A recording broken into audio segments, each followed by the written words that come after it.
Don't deal with that. Send it in to Summit Sharpening. Here's the before. Nothing.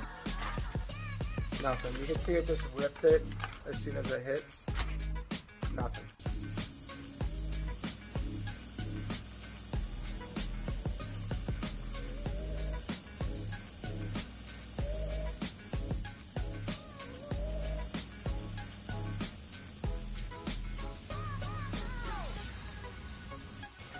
So here's that same paper as before.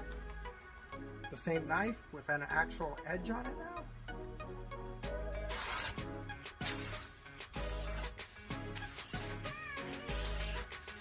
This knife came from Pennsylvania, from Philadelphia. I'm in Colorado. I'll take them from anywhere.